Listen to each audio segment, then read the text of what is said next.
Merci Fabio. Du coup, pour cette première présentation, enfin ces deux premières présentations, j'espère que ça vous a donné l'eau à la bouche pour la deuxième partie de la soirée. En tout cas, nous, ça fait pas mal de semaines, de mois qu'on a des étoiles plein les yeux, et c'est le cas de le dire. Du coup, là, on propose un deuxième mode pour finir la soirée en beauté. Après, il y aura des réjouissances, des trucs à manger, des trucs à boire, sympa. C'est en gros, animer 3 tables rondes. Pas forcément pendant très longtemps, mais histoire d'amener un peu de discussion autour de différents sujets. Il y a 3 tables rondes qu'on vous propose ce soir. La première, c'est de discuter un peu de ce qu'on peut faire déjà en rapport avec la planète Terre, comme en gros une première expérimentation voilà, pour aller après vers le cosmos, l'infini et au-delà. Une deuxième table ronde après sur l'espace en elle-même, qu'est-ce qu'on peut faire en lien avec l'espace, les satellites, l'observation des planètes, etc. Et une troisième table ronde qui est aussi très très importante, qui est tout qu'est-ce qu'on peut faire nous en tant que société civile, comme individu, pour aussi aider le projet Fédération à rayonner et porter plus loin. Je pense que c'est le fusible de la... au milieu des prises. Et donc voilà, en attendant qu'on retrouve de la lumière. Donc voilà, il y a ces 3 tables rondes là. En gros, on va prendre à peu près 10 minutes, un quart d'heure par table ronde, histoire d'avoir une discussion avec vous. Pour ça, j'invite quelques personnes qui portent ces sujets-là. Donc déjà, il y aura Damien, Fabio, en tant que représentant de Fédération et du CNES. Il y aura Benoît aussi, qui va nous rejoindre. Et Yvonique. Si vous voulez bien nous rejoindre, on essaie de remettre la lumière pour qu'on puisse tous se voir. On va rester correct.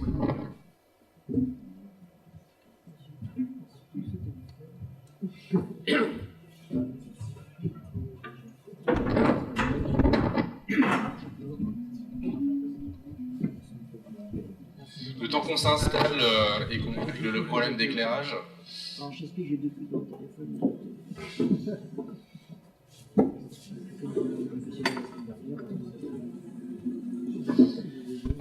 Peut-être que Benoît, tu peux un peu parler, je te laisse le micro 2 secondes, pour parler un peu de ce qui a été entrepris au niveau de l'expérimentation radio ici, quelques secondes, et puis on revient pour lancer la table ronde. Bonjour à tous, la lumière arrive. Alors ici à Beta Machine, en collaboration avec la DRASEC, nous avons monté un radio club pour faire des expérimentations radio, donc qui portent sur toutes les ondes radio. Ces expérimentations, c'est à but non lucratif. C'est également pour former les gens au domaine scientifique qu'est la radioélectricité. Cette initiative, donc, on a déjà mis en place donc, des cours afin de faciliter le passage d'une licence radio-amateur aux personnes intéressées et faire voir également que la radio, ce n'est pas uniquement le téléphone portable. On peut faire des expérimentations. En étant radio-amateur, on peut également parler avec la Station Spatiale Internationale, faire des tests de transmission, non pas par ondes radioélectriques, mais par laser. On peut développer tout ça. Voilà. Donc, si vous êtes intéressé, vous pouvez toujours passer ou contacter un radio-club proche de chez vous, qui vous montrera toute la potentialité que font les radios amateurs. Voilà, ou tout simplement passer chez nous. Merci Benoît. Donc voilà, pour cette première table ronde, donc tout le monde est sous les feux des projecteurs, on va avoir vite chaud je pense. Donc l'idée de cette première table ronde, c'était déjà de discuter, voir vous, en tant que passionné, individu, curieux, de voir qu'est-ce qui pouvait se faire déjà en relation avec la planète, alors avec l'observation de la planète. On sait que le CNES aussi agit sur tout ce qui est observation de la Terre.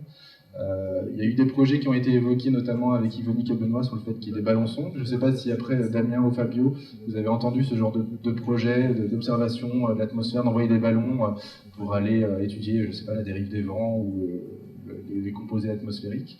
et de voir, voilà, c'est peut-être une première passe pour se mettre le pied à l'étrier dans l'expérimentation spatiale, sachant qu'on monte un peu, sans aller loin dans l'espace, on monte un peu en altitude. Je ne sais pas si vous avez déjà eu ce genre de propositions, de projets dans d'autres rencontres que vous auriez fait. Moi, non. Si, mais peut-être tu peux en parler, Damien, d'Alexis, un des membres de Space Makers. Je te laisse. Oui, alors c'est vrai qu'au sein de l'Electrolab, on a donc une petite équipe, une équipe où on développe, on fait des fusées expérimentales notamment, et on a eu un membre récemment qui nous a rejoint, qui lui, en mode, depuis longtemps, il voulait faire des ballons sondes. D'ailleurs, il a une série de ballons sondes en programme, hein. Il y a Stratos 1, Stratos 2, Stratos 3. Bon, Stratos 1 est à l'état des plans, mais ça existe déjà, et donc c'est clairement une activité qui est portée par le CNES, hein, les ballons sondes. Il y a pas mal de choses autour de ça en tant que vecteur pédagogique. Et ensuite, derrière, ça peut aussi servir en tant que vecteur, on va dire, scientifique. Mais c'est vrai que c'est un des vecteurs, notamment l'aspect pédagogique intéressant, c'est que c'est le seul vecteur qui permet d'atteindre la stratosphère quand on fait du pédagogique. Alors qu'on peut aller à 35 km, je crois, avec le ballon sonde. Et donc ça permet vraiment d'étudier des choses intéressantes en termes de changement de couche et autres, qui a paradoxé. C'est des choses qui sont possibles. Mais là, on n'est même pas forcément dans le cadre de fédération, puisqu'il y a déjà, c'est le genre d'activité qui existe déjà au sein du CNES. Et que...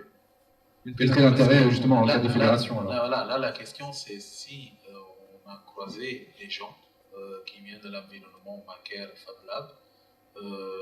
C'est dans ce sens-là que j'ai dit non. Sinon, bien sûr, il y a une activité liée au ballon, au CNES, qui est très importante. Mais dans le cadre institutionnel, en fait, ou industriel. Donc, effectivement, il y a énormément de compétences côté France là-dessus. Donc, dans ce sens-là, oui, le ballon, c'est du quotidien. Après, dans l'environnement citoyen, ouvert, open source, l'unique initiative dont j'avais entendu parler, c'était celle que Damien vient d'évoquer. D'accord. Peut-être pour donner un peu de contenu, est-ce que Benoît ou Yvonique, vous pouvez un peu parler du projet qui avait été évoqué avec certains membres de Beta Machine, notamment sur le fait de créer des ballons sondes dans le but de faire soit des stations météo, je crois, ou d'observer ce qui se passe dans l'atmosphère. Le but, c'était surtout d'intégrer les écoles, de pouvoir travailler avec les écoles pour étudier un petit peu tout ce qui est la météo et voir la différence qu'il peut y avoir à une certaine hauteur et par rapport à la hauteur où on est. Donc d'étudier ça, tous les environnements météorologiques. C'était le but du travail, c'était ça. Et nous, on avait la possibilité donc, de récupérer des sondes, de les modifier, et donc d'avoir des paramètres de déplacement avec les GPS, et de voir vraiment les différences qu'il peut y avoir lorsque le ballon il monte, lorsqu'il descend, et le déplacement des vents et la vitesse du vent. Donc c'était surtout ça qui était intéressant. D'accord. Après, c'était aussi sur un but d'aller sur des stations météo, d'aller pouvoir créer et donner la possibilité aux écoles aussi de travailler avec nous pour créer des kits qu'ils pourraient avoir. D'accord. Donc tout ça, c'était un moyen d'avoir un lien avec les écoles. Donc il y a de l'expérimentation, mais il y a aussi de la pédagogie, la volonté de transmettre un savoir. Et dans ce cadre-là, est-ce que justement ça peut s'intégrer dans le cadre fédération? Parce qu'on voit qu'il y a un accent qui est très fortement sur le cadre open source, documentation, pour pouvoir répéter aussi, permettre à tout le monde de répéter les expériences. Oui, c'est ça, diffusion du savoir. Est-ce que du coup, même si c'est un premier étrier, un premier pas, est-ce que ça peut être un bon vecteur selon vous pour démarrer dans le projet fédération pour des gens qui n'y connaissent pas encore grand-chose? Ouais, complètement. Hein. En fait, en pratique, on peut imaginer que quelqu'un qui fait, alors, fédération, on l'a dit, open source quand même, donc il y a derrière le côté, je fais mon ballon et ensuite je publie, surtout pour le ballon lui-même, surtout ce qu'on aura accroché au ballon en fait en pratique. Et donc ça peut être tout à fait l'objet d'un projet fédération. Et on peut imaginer d'ailleurs que donc il y a une phase de création, de fabrication qui est faite. Il faut un certain niveau pour réaliser l'outil au départ. Mais en pratique, derrière, ça peut être une base pour quelqu'un qui arrive dans fédération, qui ne sait absolument pas par où s'y prendre. Il peut se dire, ah tiens, il y a un projet publié d'outils accrocher un ballon sonde qui existe sur le site. Hop, je vais commencer par faire ça.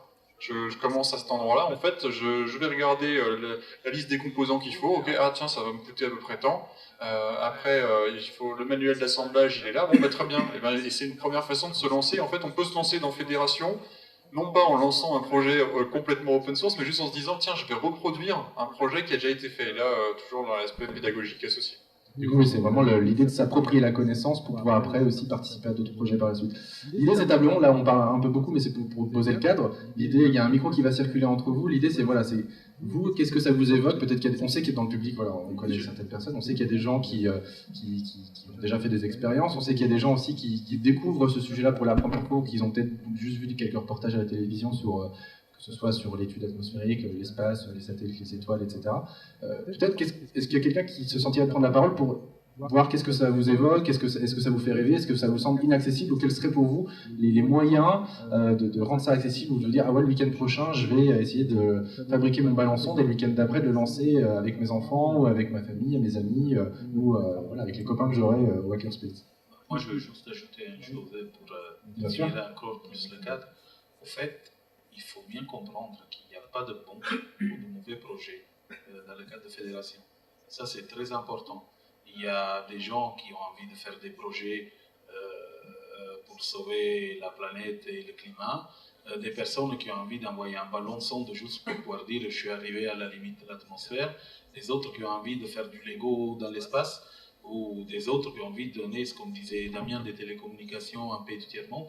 En fait, ce qui est intéressant, il faut comprendre que fédération, c'est un espace de liberté, et l'unique critère pour faire ces projets, c'est d'y faire adhérer les gens, et de respecter le cadre. Et ça, c'est de respecter le cadre, la charte. Mais à partir et ça, c'est très important, parce qu'aujourd'hui, le spatial, ça peut être vu comme quelque chose de fermé. On a peur de proposer des choses, on peut être pris par des idiots. En fait, non. Tout projet, c'est le bon projet, au fait. Donc, voilà, je voulais ajouter. Non, effectivement, c'est une très très bonne remarque, et ça permet peut-être de lever les premières barrières psychologiques, à se dire, oh là là, l'espace, ça paraît inaccessible, c'est loin, c'est haut, etc. Je disais aussi, on est en live sur Facebook, on est en live sur les réseaux sociaux, donc les internautes qui nous regardent sont aussi invités à poser des questions. Les questions qui seront posées par écrit sur les réseaux sociaux seront édictées par notre super voix de la radio, Arnaud, et on essaiera d'y répondre en direct avec toute l'équipe ici et avec le public pour voilà, créer de l'interaction au-delà des murs aussi, essayer de fédérer au plus large. Du coup, on évoquait, qu'est-ce que ça vous évoque à vous? Est-ce que l'espace, qu'est-ce que ça vous évoque peut-être, et qu'est-ce que vous aimeriez faire dans l'espace, dans l'atmosphère, qui se sent l'envie de prendre la parole là-dessus? Déjà, tout ce que vous avez vu ce soir, qu'est-ce que ça vous évoque? Est-ce que déjà il y a quelqu'un qui se dit, moi je vais lancer un projet, ou j'aimerais lancer un projet mais je ne sais pas comment? Donnez-moi des indices.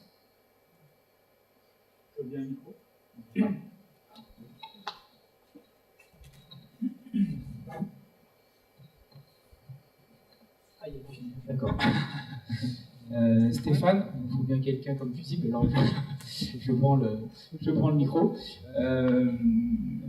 Effectivement, l'idée du ballon sonde, je trouve ça assez intéressant. On a tous vu à la télé des gens qui envoyaient un petit bonhomme qui revenait avec le téléphone, qui récupérait. Donc effectivement, il y a pas mal de possibilités, je pense. Il y a aussi peut-être un contexte légal pour le fait d'envoyer quelque chose comme ça qui peut percuter un avion ou je ne sais quoi. Donc les précautions à prendre aussi, ça fait partie du projet. Et ce que je vois déjà aujourd'hui, c'est un montage assez simple à base d'un Arduino Nano ou plus petit encore, avec tout un tas de sondes qui échantillonnent les informations qui pourraient être collectées. Un GPS pour récupérer la pépette et puis ses données. Et puis derrière, on revient sur le côté pédagogique. C'est justement vachement intéressant de pouvoir accrocher ça à la théorie des couches de l'espace, stratosphère, etc., les changements de température ou autres éléments qu'on aurait pu récupérer lors de l'ascension. Voilà, c'est à ça. D'accord. Et du coup, est-ce que tu te sentirais de le faire dès le week-end prochain? C'est une autre question. Mais ouais, c'est intéressant. Est-ce que ça a déjà été fait? Est-ce que c'est pas une redite? Est-ce que au CNES, il n'y a pas déjà des choses qui fonctionnent comme ça, qui existent? Si, mais ce n'est pas le problème en fait. Bon, on est d'accord. Voilà, C'est avancé quoi. Et Et puis à terme, parce que de toute façon, l'objectif aussi, c'est que, même si ça a déjà été fait, mais que tu n'en avais pas connaissance de ton côté, tu vas le publier sur le site, sur la plateforme Fédération à un moment donné. Donc là, ça va potentiellement inspirer plein d'autres gens et faire se dire à des gens, ah tiens, oui, ça a déjà été fait, je peux le faire. En plus. Ok. Et voilà, la suivante. Et du coup, là, on parlait de voilà, concevoir une plateforme de son, de ballon sonde, avec des choses qu'on connaît peut-être certains. C'est les plateformes Arduino qui sont déjà très connues pour être un environnement pédagogique assez sympa pour que ce soit les enfants ou les gens qui débutent en électronique ou en informatique. Mais je crois qu'en plus, Benoît Yvonique, là, l'idée c'était aussi de se servir du lien qu'on a ici avec des radios amateurs qui traquent des sondes envoyées par Météo France, c'est ça, et qu'on pourrait reprogrammer. Le but, c'est que actuellement, Météo France envoie des ballons sondes 2 fois par jour, sauf le week-end. Et ces cellules, elles sont perdues. C'est-à-dire que Météo France les envoie, mais ils les récupèrent jamais. Donc nous, le but, c'est pour s'amuser, on les récupère. Ça nous permet de faire un exercice pour la DRASEC. La DRASEC, on rappelle, c'est une association qui sert à la sécurité civile pour récupérer les balises d'avion. Ou pour faire, par exemple, aider en supplétif pour les transmissions radio quand il n'y a plus. Donc on est là pour ça. Donc là, ça nous fait un exercice pour récupérer donc la sonde, qui fait que plus on va rapidement sur le site, plus on va sauver de gens. C'est ça le but du jeu. Donc ça nous fait un exercice. Donc on récupère ces sondes sont à perte, donc on a vu qu'on avait la possibilité de reprogrammer ces sondes et aussi de changer la fréquence. Donc la fréquence d'émission qui, nous, radioamateurs, peut être intéressante pour nous, parce qu'on pourra l'utiliser pour faire les ballons sondes et donc utiliser une fréquence qui nous sont attribuées. Donc c'est pour ça.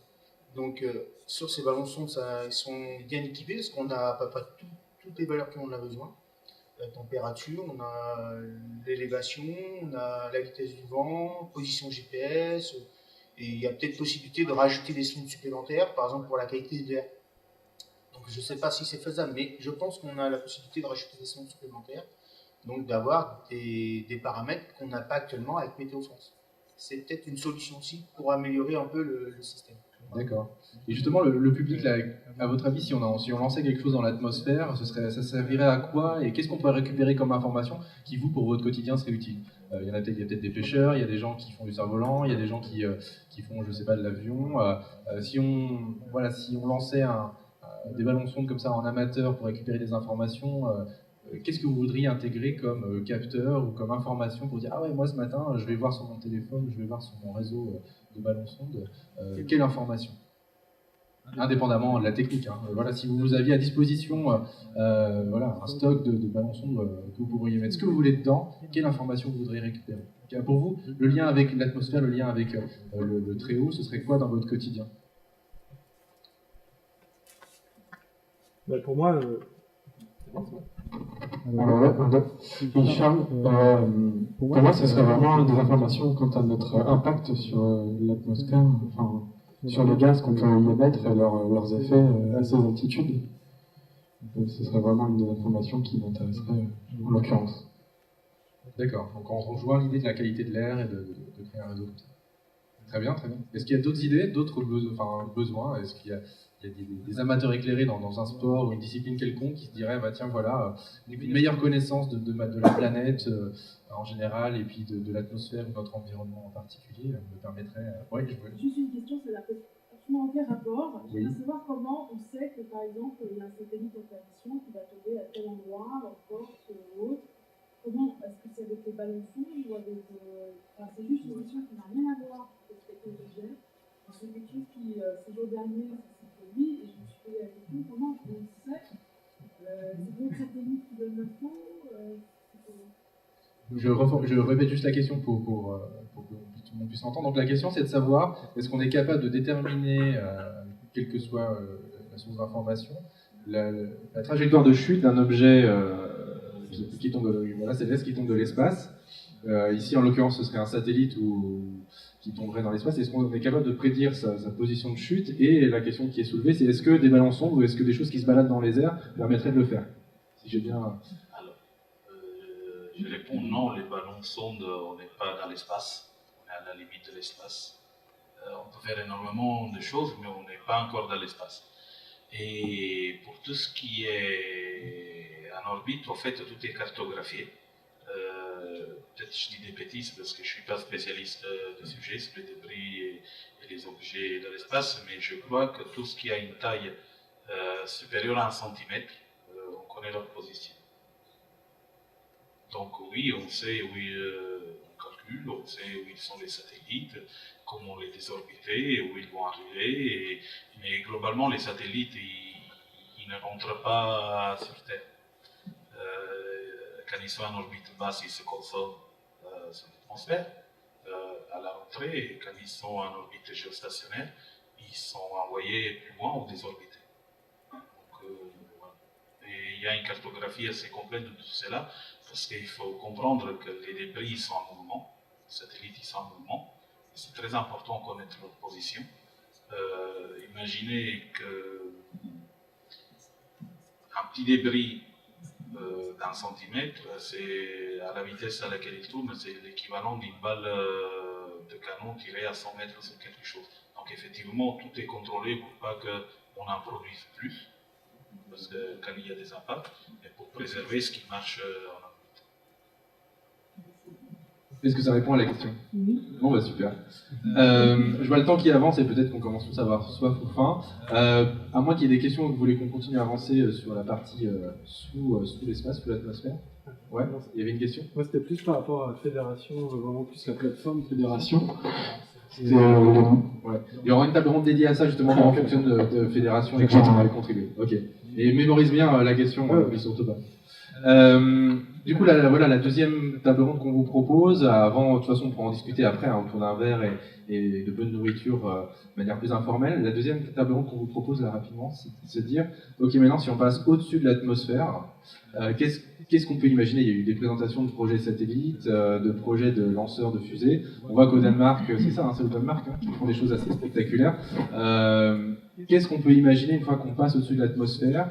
Qu'est-ce qui vous parle? Qu'est-ce qui vous intrigue? Qu'est-ce qui vous suscite de la curiosité? Et je crois que Damien, tu veux dire quelque chose?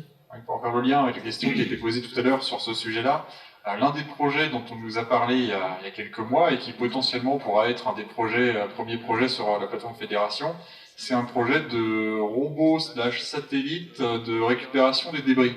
Et en pratique, c'est un petit robot donc c'est en cours de développement. Il y a déjà eu après la question se pose est-ce que ça va être open source ou non derrière? En fait, c'est déterminant après pour un projet. Est-ce qu'il entre ou non dans le cadre de fédération? Mais en l'occurrence, ce projet-là, c'était quelqu'un qui devait faire une thèse dessus et qui finalement a été embauché dans un cabinet d'architecte. Donc il se dit, bon, c'est plus faisable en pratique dans le cadre de ma thèse. Comment je peux faire pour même faire que le projet continue? Et donc il avait vraiment un projet de robot qui permet à la fois, donc qui est équipé de pinces pour récupérer du débris, et ensuite tout un système pour permettre de faire de la désorbitation. Alors le robot est fait en différents modules, chaque module pouvant être autonome, et pouvant notamment emporter, en gros faire un gros aimant, qui emporte tout plein de débris, et ensuite qui les envoie vers l'atmosphère pour qu'ils se consument dans l'atmosphère. Donc typiquement, c'est un projet qui peut être dans un cadre open source. Et alors l'un des enjeux derrière ce projet-là, c'est comment on fait pour tester sur Terre des choses qui vont se retrouver dans l'espace. Notamment, là, on parle de mobilité dans l'espace. Et en fait, l'un des sous-projets de ce projet, c'est que développer un protocole de test en milieu aquatique de cette techno-là. En fait, en gros, l'idée, c'est de caractériser quelles sont les différences et les similitudes qui existent entre l'environnement, enfin l'eau, le déplacement dans l'eau et puis le déplacement dans le vide, et voir dans quelle mesure on peut aller faire des tests dans l'eau pour tester quelque chose qui à la fin se déplacera dans l'espace. Donc ça peut être un projet dans le cadre fédération et qui pourrait être, si il est à la fin bien open source, et notamment on a pas mal échangé, enfin la personne qui porte le projet était là à l'étape à l'Electrolab le 1er mars, et il est très motivé sur le sujet. Donc voilà, ça peut être un des projets pour faire le lien avec les débris spatiaux de tout à l'heure. D'accord, effectivement c'est une bonne remarque. Et du coup ça me soulève une question, parce que là, il y a des projets qui naissent dans certains hackerspace, peut-être qu'il y a des gens qui sont intéressés dans d'autres hackerspace. Est-ce que du coup ça va être le but aussi de fédération, on en parlera à la troisième table ronde, mais ça va être aussi le but finalement de fédération de faire que les gens puissent se rencontrer? Oui, alors, Tout à fait. Hein. C'était, on le disait notamment tout à l'heure, la plateforme web, c'est vraiment pouvoir dire, parce que potentiellement, il y aura qu'une seule personne ici qui va être intéressée pour mettre un télescope sur la face cachée de la Lune. Oui. Ici, au sein de Beta Machine, alors peut-être qu'une seule personne, et peut-être qu'il y en a un autre à Lille qui est intéressé aussi, et une troisième personne à Marseille, voire à Kuala Lumpur, qui est aussi intéressée. Et l'idée de fédération, c'est de pouvoir mettre en lien toutes ces personnes qui sont intéressées, toujours avec l'appui des Fab Labs locaux quand même, parce qu'en fait, quand on fait du projet, bon, il y a plein de projets qui se développent de ce type-là et qui se mettent en place sur Internet, de dire, allez, on lance notre projet de matériel en commun, en open source, et puis en fait, les gens se rencontrent pas, et en plus, il n'y a pas forcément de livrable concret à court terme, on commence à travailler sur les plans, et derrière, au bout d'un certain temps, la motivation se perd parce qu'il n'y a pas eu de phase de concrétisation. Et les hackerspaces, les Fab Labs et tous les endroits de fabrication collaborative, c'est justement le bon endroit pour permettre de donner de l'alimentation au projet. On peut réaliser les produits et ensuite les faire avancer de cette façon-là. Donc oui, on espère bien qu'il y aura des gens de Beta Machine qui travailleront avec des gens de l'Electrolab et avec des gens du Lab Sud ou de Technichtube à Mulhouse et qui seront en train de développer tous ensemble un projet. Et peut-être qu'ici, il y aura un composant développé à Beta Machine, un autre à Mulhouse et un dernier à Montpellier. On peut juste espérer ça. En parlant de robots et d'activités dans la robotique liée à l'espace, on va évoquer un projet, je crois, c'est Benoît qui m'avait parlé d'un projet qui avait été porté par des gens sur l'idée d'un rover. Je fais juste un tour. Est-ce qu'il y a des questions sur les réseaux? Il y a des gens qui sont curieux ou on est juste entre nous? Eh bien, pour l'instant, nous n'avons pas de questions pertinentes, dirons-nous. D'accord. On laissera les autres questions pour après la conférence. Donc ouais, c'est aussi, on retourne sur cette histoire de robotique. Je crois qu'il y avait une idée d'essayer de faire une plateforme un peu pédagogique de robots lunaires ou de robots... Alors, en effet, depuis un certain temps maintenant, avec plusieurs membres de Beta Machine, on a l'idée de créer un rover avec les contraintes liées à l'espace, pas toutes, mais certaines, sinon ça serait pas drôle. Ce rover serait composé de plusieurs modules, et ces modules assemblés formeraient donc ce dit rover. Ce rover serait expédié non pas sur la Lune, sur Mars ou Galiléo, dommage, mais dans une carrière ou dans un lieu pour le commander et faire des prélèvements, des simulations de prélèvements. Voilà. Le premier module que l'on souhaite développer, c'est un module qui regroupe un peu aussi le ballon sonde de tout à l'heure. C'est un module d'étude de l'atmosphère, donc en gros une station météo. Le but également de ce rover-là, c'est de montrer et de faire apprendre tout le process de conception d'un objet. Donc de la phase du bureau d'études, donc le cahier des charges, en passant par les idées, en passant par le prototypage, et pour finir un objet final que nous puissions développer par n'importe qui. D'accord, donc on a aussi toute la dimension pédagogique sur l'apprentissage, de conception d'un projet un peu ambitieux. Voilà, en plus, pour ce qui est cette station météorologique, le but n'est pas uniquement de fabriquer une station météorologique, mais c'est également d'apprendre les phénomènes météorologiques qui sont liés à ces mesures. C'est-à-dire, on va apprendre ce que c'est que la pression atmosphérique, comment la mesurer, et comment fabriquer la sonde qui va la mesurer. Voilà. Il y a aussi également l'aspect de mesure de la qualité de l'air, donc des microparticules. Comment on va faire pour mesurer ces microparticules dans l'air? Quel est le moyen le plus simple, le plus accessible au plus grand nombre? D'accord. Donc vraiment une plateforme assez large avec plein de fonctionnalités différentes. Voilà. Donc le rover, ça regroupe de la mécanique, de la robotique. Également des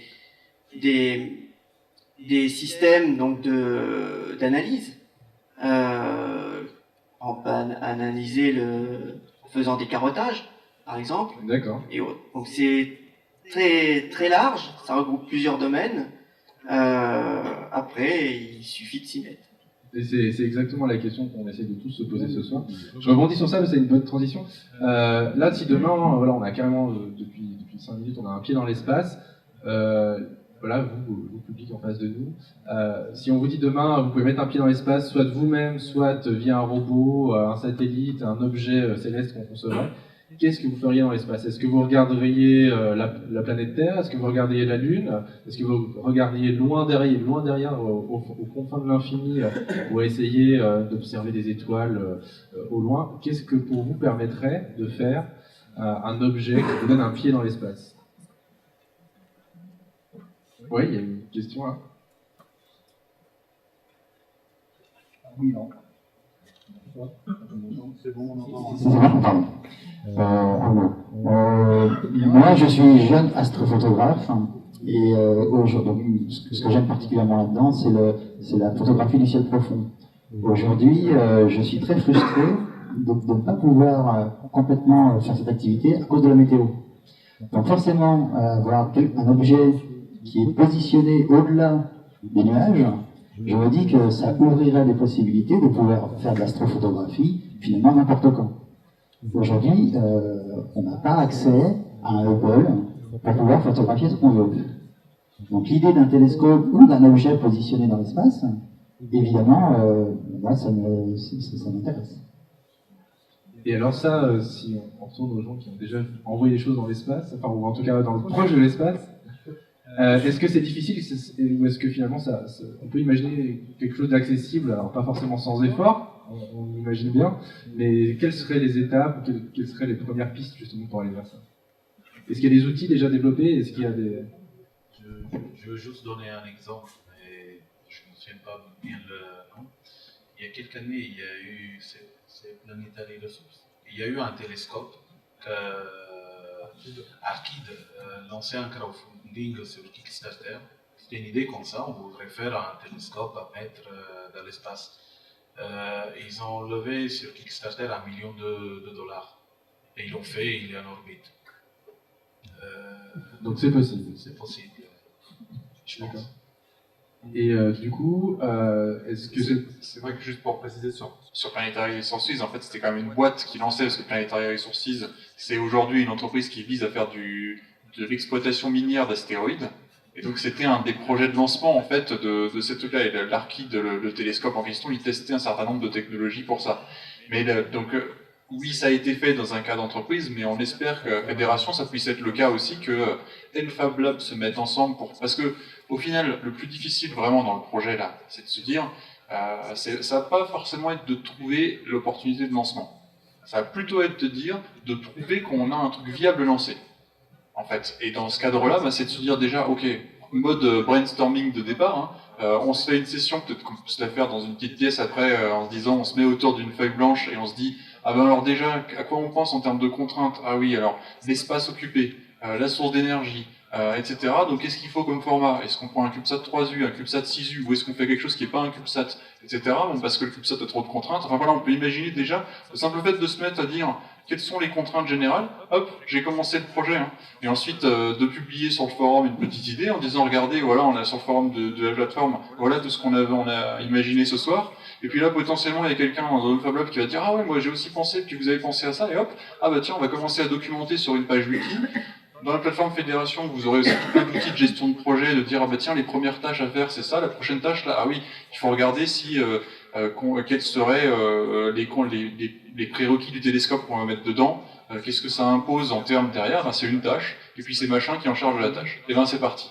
Et ensuite le projet il est lancé quoi. Ça commence par une session de brainstorming en commun, une liste de tâches derrière, et c'est parti. Et ensuite, il n'y a pas vraiment de limite. D'accord, donc là on programme toutes nos vacances pour Kourou d'ici juillet. J'ai juste complété un truc. Est-ce que c'est faisable? Tout ça, ça tient à la volonté des personnes. Parce qu'un des objectifs de fédération, c'est pas juste proposer vos idées et faites-les, c'est aussi d'apporter de la formation d'une manière différente. Des MOOC, des tutoriels, pour ceux qui le souhaitent et qui vont aller au-delà de l'idée de comment on monte réellement un projet, quelles sont les contraintes et tout ça. Donc c'est une dimension qui est très importante parce que ça fait partie de la diffusion des savoirs en fait. Pas seulement les savoirs qui sont créés par les gens qui apportent leur savoir, mais dans les missions même de fédération, c'est celle d'apporter une partie de ces savoirs pour faciliter la vie aux gens et faire rendre les choses plus simples. D'accord. Bah, du coup, c'est une transition toute faite. On a une question sur... Oui, on a une question intéressante de Thomas, qui d'abord nous demande... Non, pas Pesquet, non, on attend qu'il arrive, il devrait pas tarder. Non, Thomas nous demande en fait quel poids peut avoir cette opération ou fédération par rapport à l'ESA, ou est-ce qu'il y a des relations avec l'ESA? Ça, c'est la première partie de sa question. Et la deuxième partie, c'est concernant les levées de fonds et les financements participatifs ou le mécénat, comment ça va se passer et comment est-ce qu'on peut régler ça par rapport aux autres entités européennes, voire étrangères, je suppose, qui sont dans le même domaine. Merci Thomas. Peut-être qu'on peut préciser ce que c'est l'ESA avant de... Alors, l'ESA, c'est nos amis de l'Agence spatiale européenne. La question c'est...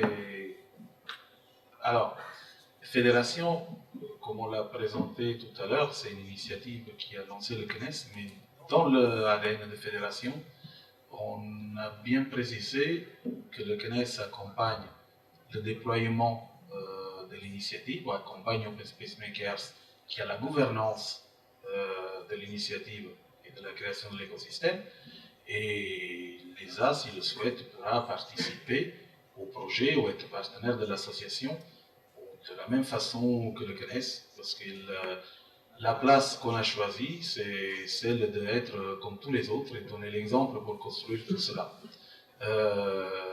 Par rapport aux autres partenaires internationaux, là aussi, on ne peut pas parler d'open source en disant, en mettant des barrières. On ne peut pas parler de fédération en disant France, Italie ou Espagne, non, c'est que la France. Il est sûr qu'aujourd'hui, ce qui fait le CNES, il accompagne l'association pour son premier déploiement, que c'est CELI national. En fait, l'idée, c'est d'apprendre à marcher, faire grandir, avant d'ajouter de la complexité. Et de toute façon, un système confédération et un système qui est basé sur toutes les valeurs de l'open source ne peut être que général, et où il y a une place pour tout le monde. Pour répondre à la deuxième question, parce qu'il y avait deux points de la question. Le premier sur le lien avec l'ESA ou autre. D'ailleurs, on peut lancer l'appel ce soir. Si l'ESA veut devenir partenaire, si l'ISRO en Inde veut devenir partenaire, si la NASA veut devenir partenaire, on vous invite, n'hésitez pas. On va bientôt faire traduire notre charte pour que vous puissiez devenir partenaire. We welcome you, NASA, if you want to be partner with a federation. Mais en l'occurrence, ensuite, sur la deuxième partie, sur la partie gestion du financement et alors, crowdsourcing, on n'a pas forcément crowdsourcing, c'est plus mécénat qu'on voit derrière et autres. En fait, là, pour nous, c'est pas forcément on pense pas que l'argent va être le plus gros problème. On pense plutôt qu'est-ce qui va valoir le coup d'être financé. Enfin, dans le côté, est-ce qu'il y a des gens qui sont prêts à mettre l'énergie pour quelque chose qui va le faire. Pour donner un ordre d'idée, pour une fusée expérimentale, c'est un vecteur pédagogique, mais en absolu, ça permet aussi de développer des choses, de tester dans un certain nombre de conditions, un certain nombre de choses. Ça coûte à développer entre 500 et 1500 €. Mais en pratique, c'est pas ça le plus gros obstacle. Le plus gros obstacle, c'est d'y passer un an, d'aller y passer le soir et de choisir, alors qu'on vient de faire sa journée de boulot, de ressortir. Enfin, je pense que les gens qui sont actifs au sein de Beta Machine le savent très bien. C'est de se dire après ma journée de boulot, après tout ce que j'ai à faire à côté, après ma famille, après tout le reste, il faut encore que je ressorte et que je me mette dans une démarche où je vais pas aller me mettre devant la télé ou aller voir un coup, mais c'est où je vais aussi me mettre dans une démarche de projet derrière. Et finalement, c'est probablement ça le plus gros obstacle, c'est de se dire en fait, l'idée de fédération, c'est comment on crowdsource l'énergie et la passion des gens pour faire quelque chose. Et on est convaincu que l'aspect financier ne sera pas un goulot d'étranglement dans ce cadre-là. Finalement, ce qu'on peut se dire, c'est presque ayons l'idée, fédérons-nous autour d'une idée, que ce soit un ballon sonde, une station météo, un satellite, une fusée, un télescope, on peut imaginer ce qu'on veut. Après, on trouvera les moyens de le financer, que ce soit avec le soutien de la fédération, ou du mécénat, ou du crowdsourcing. L'argent ne sera pas un frein, quoi. Oui, on parlait tout à l'heure d'un exemple, ça pouvait être un industriel qui pouvait proposer des projets, mais on peut très bien imaginer aller voir demain, dans le cadre d'un projet, de dire allez, le projet de télescope avance bien. au sein de Beta Machine, en partenariat avec la Casemate à Grenoble. Super, ça avance bien. Le télescope il est en train d'être développé toute la partie et outil lui-même de l'expérience est en train d'être développé à la Casemate. Et puis ici à Beta Machine, c'est la plateforme qui est en train d'être développée, donc tout ce qui va héberger le télescope lui-même. Donc super, ça avance. Mais maintenant, qu'est-ce qui va nous manquer? C'est l'opportunité de lancement. Et bien, globalement, l'étape, on a le CNES avec nous, qui potentiellement va nous dire, ah bah ça tombe bien, dans 3 Ariane 5, il y a un petit espace, parce qu'il y a 2 gros satellites payants, et puis il y a un espace pour un CubeSat 6U qui est dedans. On va l'envoyer, est-ce que ça peut correspondre? Enfin voilà, on a vraiment, il faut se dire, l'opportunité de lancement, c'est pas, enfin, on saura aller au-delà. Si, et en plus, d'autant plus qu'il y a des gens qui ont montré qu'ils sont prêts à mettre du temps dedans. Hein, au contraire, il y aura plein de gens pour vous dire, waouh, vous avez fait développé sur 2 Fab Labs différents, votre projet, vous avez passé, il y a 10 personnes qui ont passé du temps à 2 endroits différents en France, c'est génial. Alors, non seulement on va vous le lancer, mais en plus on va vous faire venir pour parler de votre expérience au sein de notre entreprise, chez Airbus, chez Thales, pour dire, regardez ce qu'ils font comme Open Innovation et comme les gestions de projets à distance, de gestion de projets collaboratifs, c'est génial. Donc vraiment, voilà. Encore une fois, la plus grosse difficulté à se lancer dans un projet de fédération, le plus gros rouleau d'étranglement, c'est l'énergie, la passion et le temps qu'on est prêt à y passer soi-même. Et du coup, enfin, je le rappelle, hein, l'idée ce soir, c'est on va terminer sur l'aspect fédération et comment on peut y contribuer. Après, l'idée, il y a vraiment un temps informel pour que chacun puisse se sentir libre d'échanger avec les autres. Donc, on a déjà compris que Benoît et Yvonique étaient les personnes référentes pour discuter du rover, donc n'hésitez pas à aller les voir après. Arnaud est intéressé par un télescope au-delà de l'atmosphère, donc il est juste là, n'hésitez pas à en parler avec lui. Et Stéphane, les ballons sondes, c'est pas forcément quelque chose dont tu serais contre peut-être d'y contribuer, donc voilà, si vous voulez parler d'idées avec Stéphane sur les ballons sondes, n'hésitez pas, voilà, ça va peut-être l'occasion d'en discuter tous ensemble. Et là je vois, on me dit, il y a des questions sur Internet. Oui, encore une. Alors Thomas vous remercie pour vos réponses. Et une nouvelle question sur la notion de ressources de calcul. Un internaute nous demande si on a des besoins de calcul en optique, par exemple en thermique, et comment Fédération peut mettre à disposition des ressources qui sont des ressources extrêmement importantes pour pouvoir réaliser ce type de calcul et d'analyse. Alors, encore une fois, la question va être à 2 niveaux. La première, c'est déjà juste le simple fait de dire sur la plateforme Fédération, regardez ce qu'on recherche, parce qu'on est en train de faire tel projet. Ça fera peut-être que demain, quelqu'un qui bosse, je sais pas, chez Dell EMC par exemple, va dire, ah bah nous, ça tombe bien, on a un showroom dans notre data center de démo qui tourne pas, enfin qui sert juste pour les clients, donc peut-être qu'on peut vous mettre à dispo de la capacité de calcul. C'est un exemple d'endroit. Ça peut être, ou alors l'autre truc c'est aussi, ok, vous avez besoin de temps, on est en lien avec le CEA, virtuellement on peut, via le CNES, et c'est aussi l'un des énormes éléments, on est en lien avec tout l'environnement, et bien peut-être qu'on va pouvoir tirer parti d'un petit peu de temps de machine CEA si le projet semble assez intéressant pour le motiver. Mais en tout cas, on vous donnera la visibilité nécessaire pour que vous puissiez intéresser les bonnes personnes. Merci. Est-ce qu'il y a d'autres questions Internet tant qu'on y est? Non, c'est bon pour le moment. Je vous propose qu'on clôture avec la dernière table ronde pour dire justement comment on peut tous ensemble contribuer à la fédération. Peut-être que Damien, tu veux donner le ton un peu pour cette table ronde-là, dire voilà, qu'est-ce qui a déjà été fait et qu'est-ce qui a besoin d'être fait, ou est-ce qu'on a besoin de ressources particulières en fédération, est-ce qu'il manque des talents, voilà, comment ça se passe? Alors c'est vrai qu'on est... Donc fédération, c'est porté par l'association Open Space Makers, qui est une association de loi 1901. Donc, je disais, on est une quinzaine de membres aujourd'hui. Tous bénévoles. Tous bénévoles. On cherche, en toute façon, on cherche les compétences les plus larges possibles. Virtuellement, on sera capable de tirer parti de toutes les compétences d'un côté, pas forcément uniquement compétences, mais aussi envie.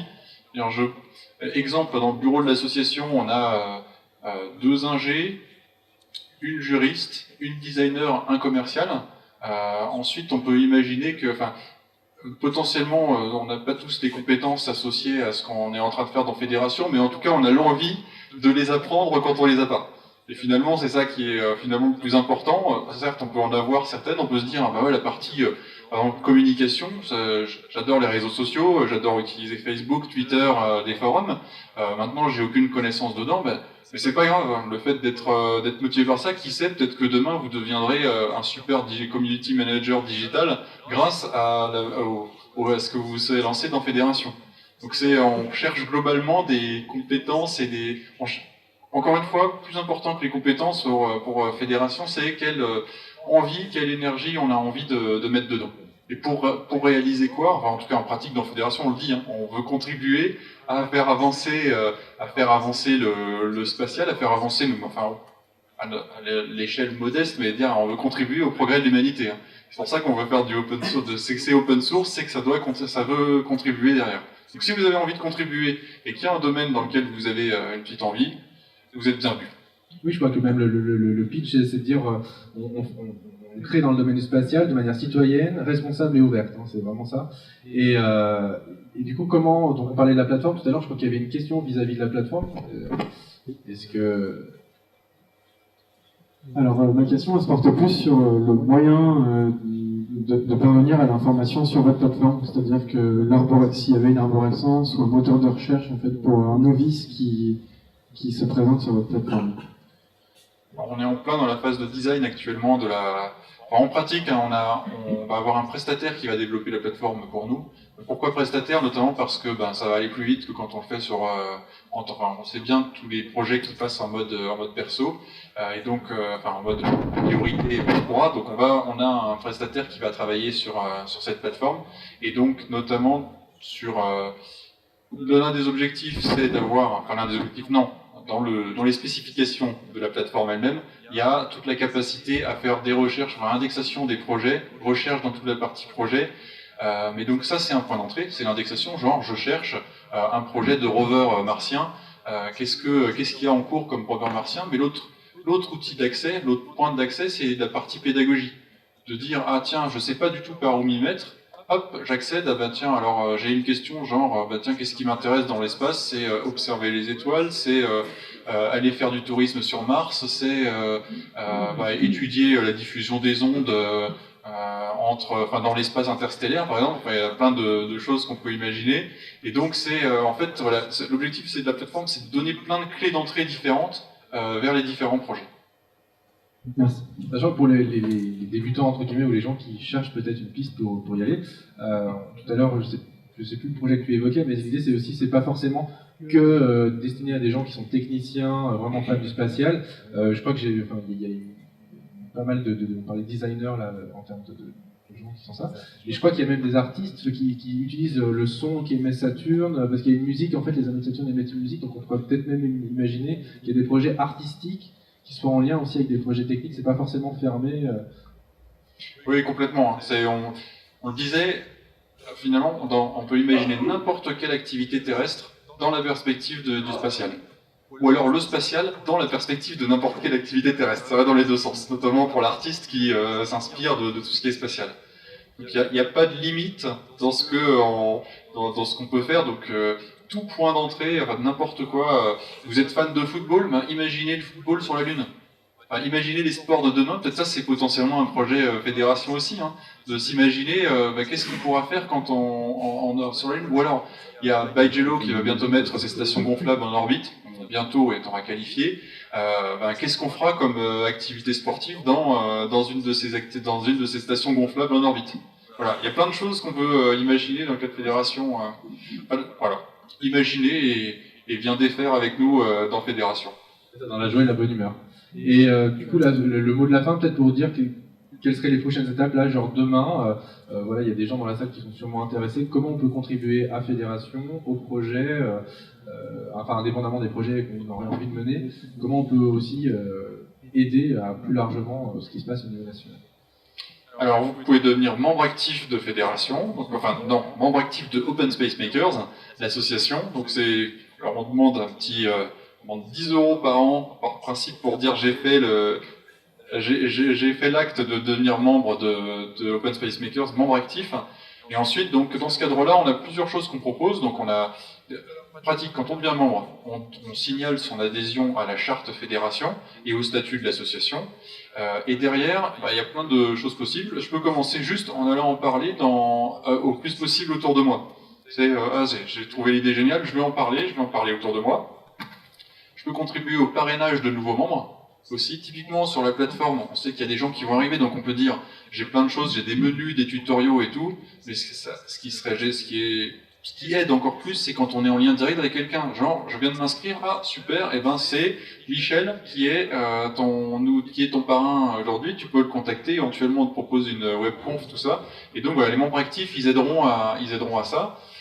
Et puis, pour les parrains, ça me pose une question. Est-ce qu'il y aura aussi des parrains dans les différents lieux, dans les tiers-lieux, sur les hackerspace, les canals et autres? Oui, complètement. On espère avoir des membres actifs qui représenteront Fédération au sein des lieux physiques, et en plus avoir ensuite de pouvoir faire le lien facilement, qu'il soit physique ou à distance, selon la proximité. Mais il faut penser à la fois à la personne qui est super motivée et qui se trouve au cœur de Paris, qui aura accès à un Fab Lab à moins de 3 minutes de chez elle à pied, et puis à la personne qui se trouve en plein milieu des Ardennes.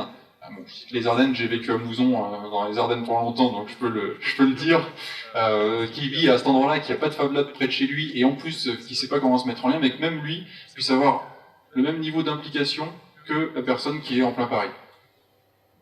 Ok. Je pense qu'on peut clôturer là, à moins qu'il y ait d'autres sujets qu'on voulait aborder dans le public. Une dernière question, un dernier point à soulever. Ok, écoutez, merci à tous. Donc là, on va commencer à installer le buffet et vous allez pouvoir donc vous restaurer, boire plus soif, avec modération pour ce qui est de l'alcool. Et donc voilà, profitez-en pour en discuter entre vous. On a, je pense, des personnes avec des profils suffisamment riches ce soir pour créer du lien.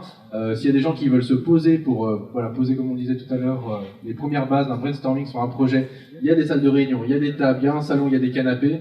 Suivant que vous voulez des chaises dures ou des canapés mous, vous pourrez choisir la pièce que vous préférez. Moi je suis là parce que, l'une des raisons pour lesquelles je suis là notamment, c'est parce qu'il y a 5 ans, j'étais à un événement qui s'appelait Space Up Europe en Belgique, et à la fin du Space Up, on était en mode ah tiens, on s'est assis à 5 autour d'une table à se dire allez, on le fait, on documente le voyage vers Mars en open source. Bon, ça n'a pas abouti, vous imaginez, vous voyez, ça aboutit à d'autres choses après au fur et à mesure. Donc n'hésitez pas, mettez-vous autour d'une table et commencez à lancer des idées et à créer la liste de tâches associées. C'est ça, le lab est ouvert, donc profitez de l'espace pour discuter avec chacun, assis ou debout, un verre à la main ou pas. Merci à tous.